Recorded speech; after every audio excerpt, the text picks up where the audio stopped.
오늘 말씀은 요한복음 3장 31절에서 36절까지의 말씀입니다. 이 말씀을 통해서 우리는 예수님에 대해서 한 번 더 깊이 묵상하고 또 믿음을 새롭게 할 수 있게 되어지기를 바랍니다. 31절 위로부터 오시는 이는 만물 위에 계시고 땅에서 난 이는 땅에 속하여 땅에 속한 것을 말하느니라. 하늘로서 오시는 이는 만물 위에 계시나니 그가 그 보고 들은 것을 증거하되 그의 증거를 받는 이가 없도다. 그의 증거를 받는 이는 하나님을 참되시다 하여 인쳤느니라. 하나님의 보내신 이는 하나님의 말씀을 하나니 이는 하나님이 성령을 한량없이 주심이니라. 아버지께서 아들을 사랑하사 만물을 다 그 손에 주셨으니 아들을 믿는 자는 영생이 있고 아들을 순종치 아니하는 자는 영생을 보지 못하고 도리어 하나님의 진노가 그 위에 머물러 있느니라. 아멘. 살아가면서 사람들이 우선순위라고 하는 말 굉장히 중요하게 생각하죠. 먼저 할 것 있고 나중 할 것 있다고 그러는데 우리가 이 말씀을 이해하는 데서도 먼저 할 일이 하나 있습니다. 그것은 뭐냐 하면은 위로부터 오시는 이와 땅에서 난 이에 대해서 구분하는 것입니다. 이 위로부터 오시는 이는 누구나 쉽게 생각할 수 있는 것처럼 예수님이십니다. 땅에서 난 이는 일반적으로 예수님 앞에 먼저 왔던 세례 요한이라고 해석을 하고 있습니다. 그리고 이 일들에 대해서 증언을 하고 있는 사람은 누구겠습니까? 요한복음을 기록하고 있는 사도 요한입니다. 이것을 우리가 어떻게 알 수 있냐면은 35절에 나오는 말씀, 아버지께서 아들을 사랑하사 만물을 다 그의 손에 주셨다라고 하는 말씀 속에서 짐작을 할 수 있는데 이 말씀은 마태복음 28장 18절을 연상하게 하는 말씀입니다. 예수님께서 제자들에게 이제 마지막으로 그 지상 위임령을 주시기 전에 하신 말씀이 이렇게 이야기를 하신 것이죠. 하늘과 땅의 모든 권세를 하나님 아버지께서 내게 주셨다 이렇게 말씀을 하시죠. 세례 요한은 예수님이 이렇게 말씀하시는 것을 들을 수 있었던 기회가 없었던 사람이죠. 세례 요한은 헤롯에 의해서 목배임을 당하게 되어지는 일 때문에 요절을 했습니다. 그러나 사도 요한은 우리가 일반적으로 아는 것처럼 요한계시록을 기록할 때까지 살아 있었어요. 반모섬에 유배 가서 요한계시록을 기록하게 되어졌을 때 시대적으로 우리는 그때가 AD 예수님이 탄생하시고 난 후 한 90여 년 정도 지난 때였다라고 생각을 합니다. 그렇기 때문에 여기에 나오는 그 위에서 위로부터 오시는 이에 대해서 대조적으로 있는 땅에서 난 이가 사도 요한일 수는 없고 세례 요한이었을 수 있다라고 해석을 하는 것이죠.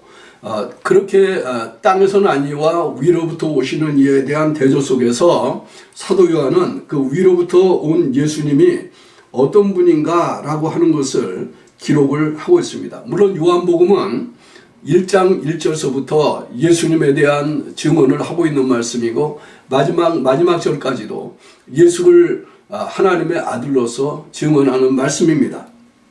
그러나 이 짧은 몇 절 속에서 사도 요한 특별하게 예수님에 대해서 여러 가지 말로 설명을 하고 있는데 우리가 그 사도 요한이 증언하고 있는 예수님에 대해서 한번 우리가 깊이 생각할 수 있는 기회가 되기를 바랍니다. 우리가 하나님의 말씀을 들을 때 하나님의 말씀은 알고 믿어야 되는 부분이 있고 알고 살아야 되는 부분이 있다고 보통 이야기를 합니다. 오늘 우리가 읽은 이 본문 말씀은 같은 하나님 말씀이지만 알고 믿어야 되는 부분입니다. 예수님에 대해서 이야기하고 있는 이 짧은 말 속에 사도 요한은 세 가지 측면에서 예수님을 소개하고 있습니다. 그 첫 번째가 우리가 이미 이야기한 것처럼 예수님은 위로부터 오시는 이였다. 하늘로부터 오시는 이였다. 하나님의 보내심을 받은 이였다. 이런 말들로 예수님을 소개하고 있습니다. 위에서라고 하는 말은 장소성에 관한 이야기라고 할 수 있는데 땅과 대조적으로 하늘이라고 하는 생각을 갖게 하는 말이죠. 다른 말로 이야기하면 예수님의 근본은 사람의 시작과 다르다는 것입니다. 예수님의 시작은 땅에서 시작한 게 아니고 인생의 후손으로 시작한 게 아니고 남자의 씨로 온 것이 아니라 하나님께로부터 시작하신 분이라고 하는 것이죠.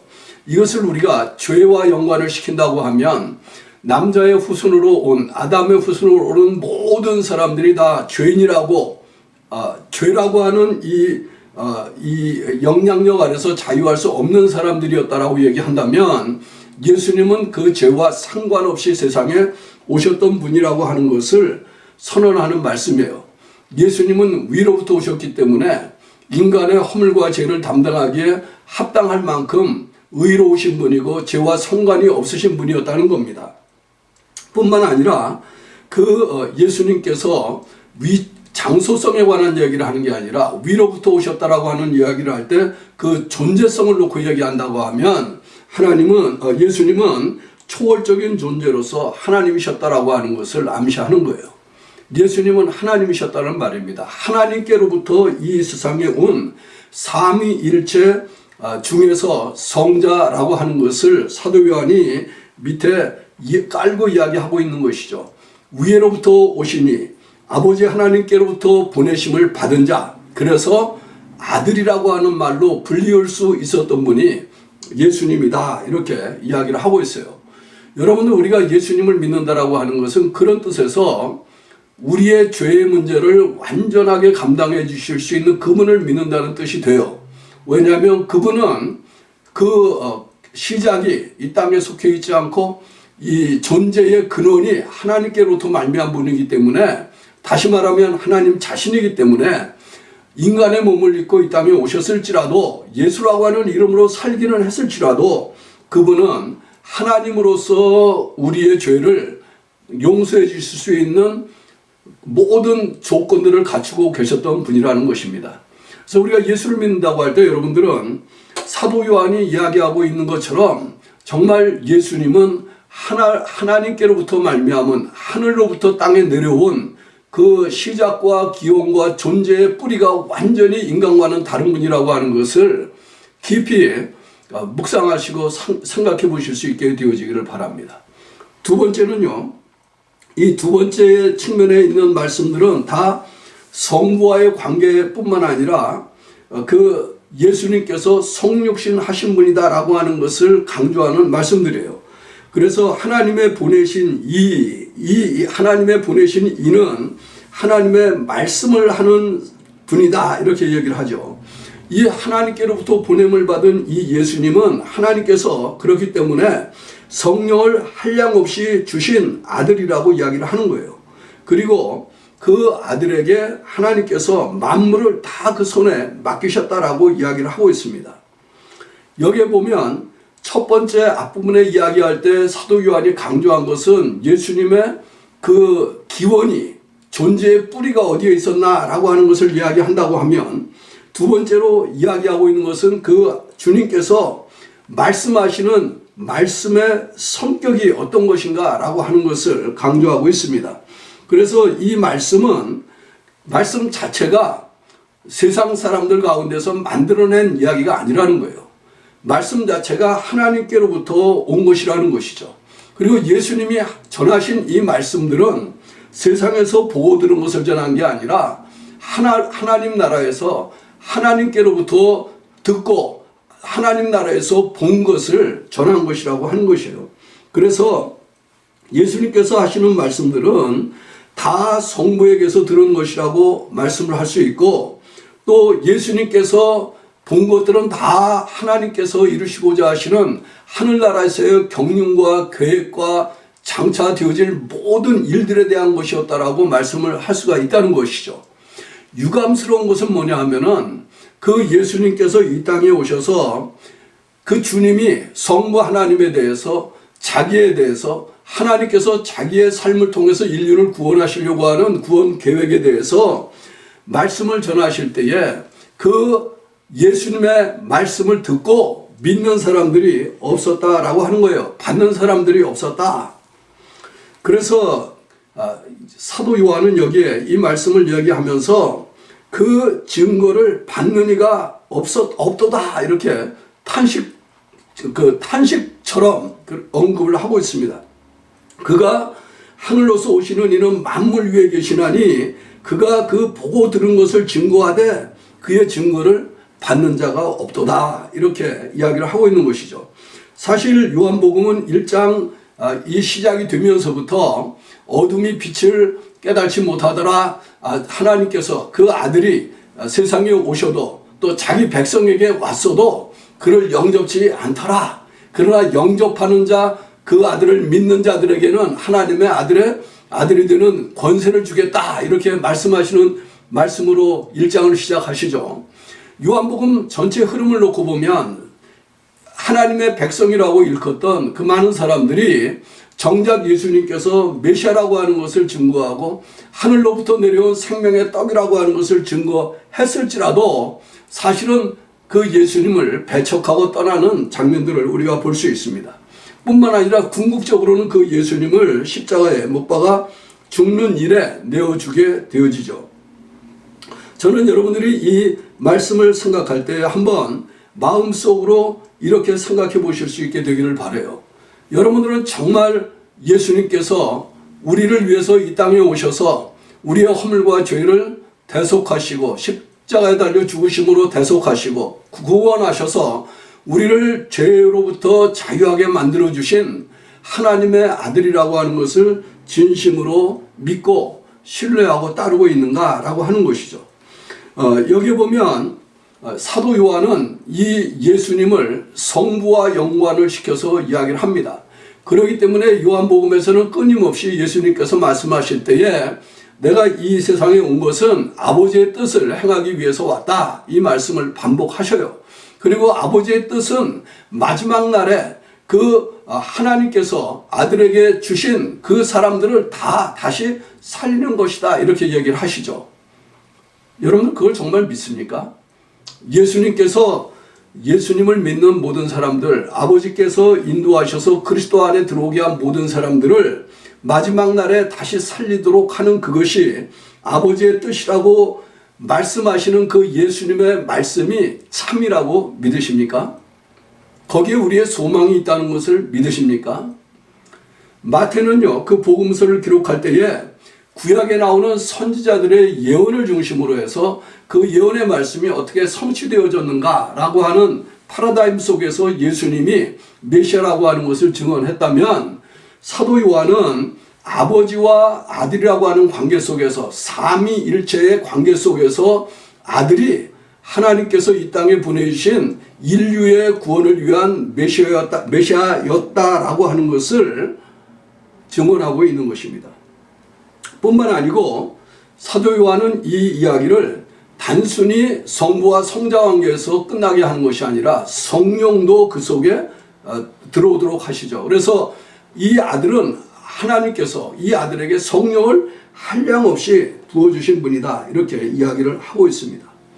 그래서 사도 요한은요, 예수님에 대해서 증언할 때 성부 하나님의 구원의 큰 경륜과 역사가 그 속에 들어있는 것을 이야기하고 그 일을 위해서 성자가 친히 인간이 되어서 예수라고 하는 이름으로 세상을 살았다라고 하는 것을 이야기하고 그 하나님의 구원의 역사를 완전히 이루기 위해서 하나님이 성령을 통해서 모든 일에 간섭하셨다라고 하는 것을 증언하고 있습니다.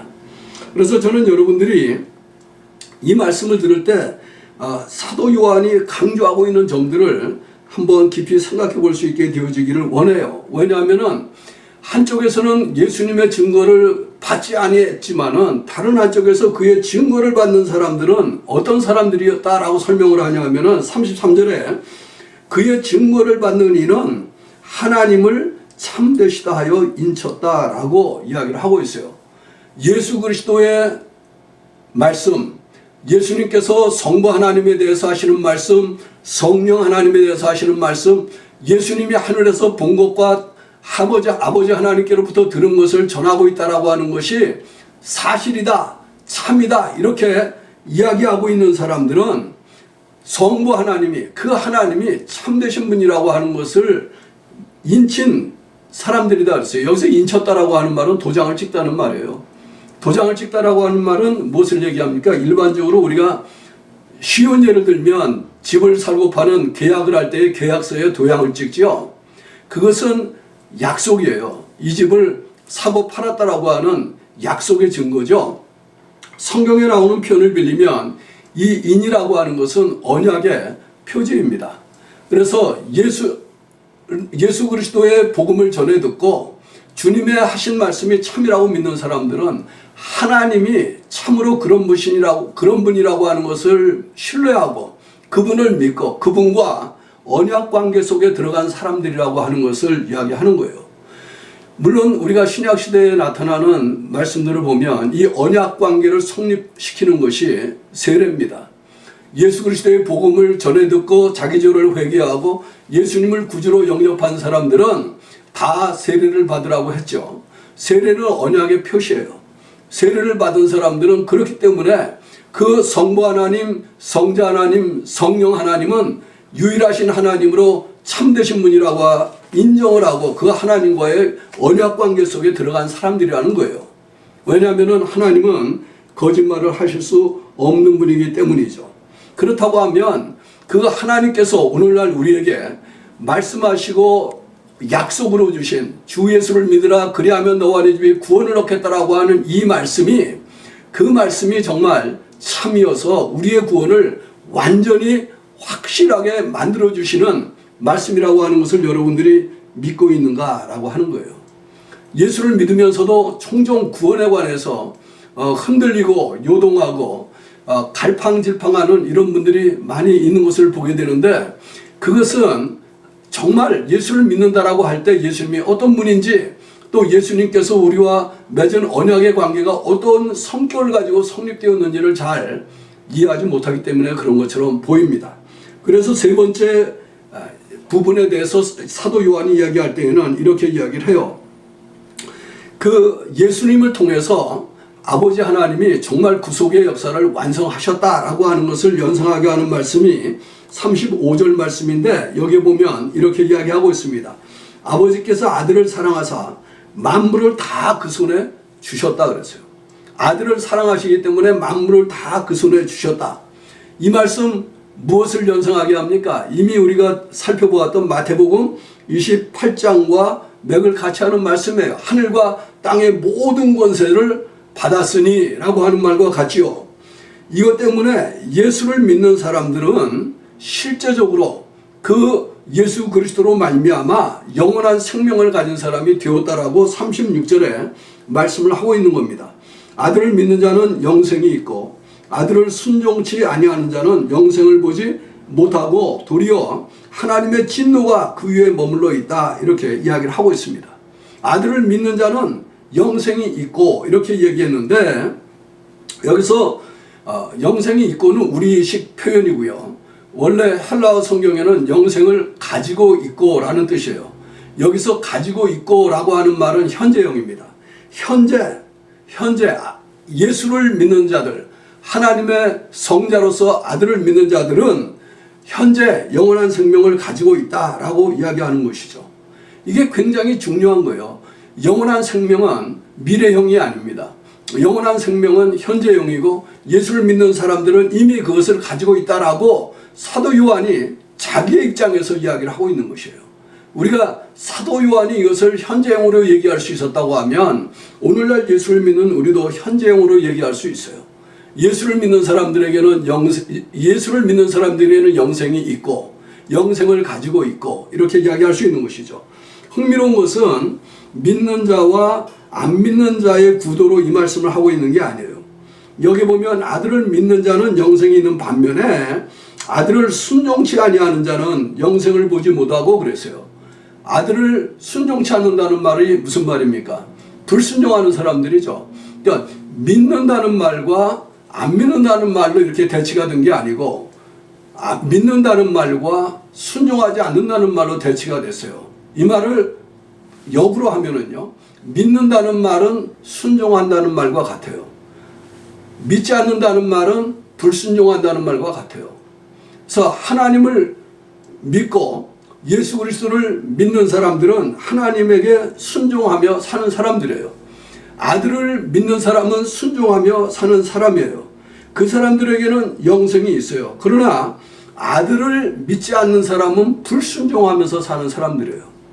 이 사람들에게는 하나님의 영생을 보지 못할 것이다. 그렇게 얘기해서 그는 영생을 보지 못할 것이다. 여기서 영생을 보지 못하고 라고 하는 말은 미래형이에요. 아직 일어나지 않았죠. 그러나 장차 하나님의 영원한 생명이 완성되어지는 나타나는 그때에 그 영생을 볼 수가 없다는 말이에요. 뿐만 아니라 그 사람들에게는 도리어 하나님의 진노가 그 위에 머물러 있다 그랬습니다. 하나님의 진노가 머물러 있다라고 얘기할 때 이 하나님의 진노가 머물러 있는 상태는 현재형이에요. 근데 이것이 여러분들 어떤 말씀을 연상하게 합니까? 로마서 1장 18절 이하의 말씀을 연상하게 하는 말씀이에요. 거기 보면 이렇게 되어 있습니다. 하나님의 진노가 불의로 진리를 막는 사람들의 모든 경건치 않음과 불의에 대하여 하늘로 쫓아 나타난다 그랬어요. 하나님의 진노가 하늘로 쫓아 나타난다. 하늘로부터 나타나 있다라고 얘기할 때 여기에 나타나 있다라고 하는 그 사람들의 머리 위에 나타나 있다라고 하는 이 말씀도 현재형이에요.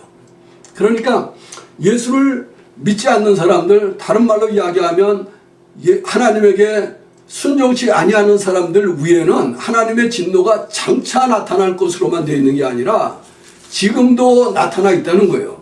하나님의 진노가 항상 현재형으로 있다는 거예요. 하나님 그들을 기뻐하시지 않으셔요.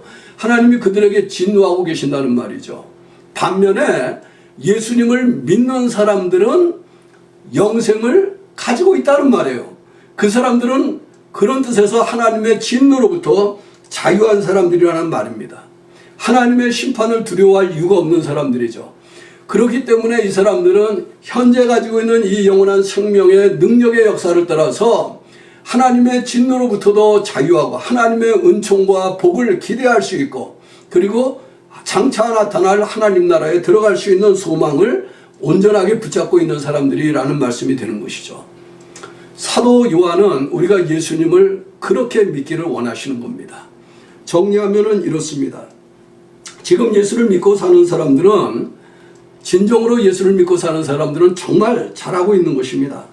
예수님은 단순한 사람이 아니라 그 처음부터 기원이 다른 하나님이시고 인간으로서 이 세상에 오셔서 인간의 구원을 완성하신 메시아이시라고 하는 말입니다. 우리가 기적을 이야기하는데 하나님의 성자가 인간이 되셨다라고 하는 성육신의 기적을 믿는 믿음만큼 큰 믿음은 없을 것입니다. 우리가 기적을 이야기할 때 그 이상의 큰 기적을 기대하는 것도 쉽지가 않을 것입니다. 하늘에 계셨던 그분이 땅에 오셔서 인간처럼 사신 것 이 자체처럼 신비한 것이 없습니다.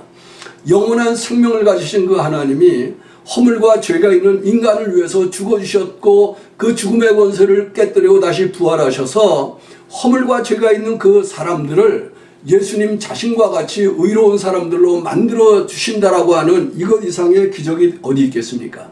우리가 예수를 믿는다라고 하는 것은 바로 그 놀라운 사실을 믿는 것입니다. 그렇기 때문에 그 사람들에게는 현재 하나님께서 영원한 생명을 약속하고 계시는 거예요. 아들을 믿는 자는 영생이 있습니다. 여러분들이 이것을 믿으시기를 바랍니다. 이것을 붙잡으시기를 바랍니다.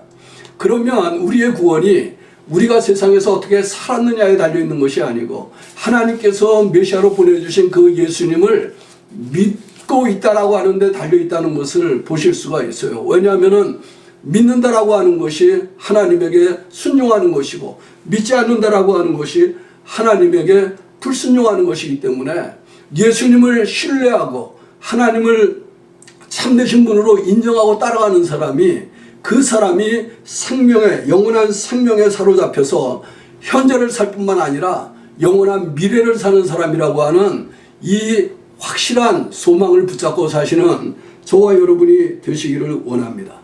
그래서 저는 여러분들이 한 주간을 살아갈 때도 구원을 이야기할 때에 영원한 생명을 얘기할 때에 그 모든 것들이 예수님 한 분으로 말미암아 우리에게 주어져 있는 값으로 바꿀 수 없는 돈 주고 살 수 없는 금과 은으로 대체할 수 없는 너무나 놀라운 하나님의 은혜의 선물이라고 하는 것을 마음속으로 확인하시면서 또 이 기쁨을 다른 사람과 나누면서 사시는 한 주간이 되기를 주님의 이름으로 축원합니다.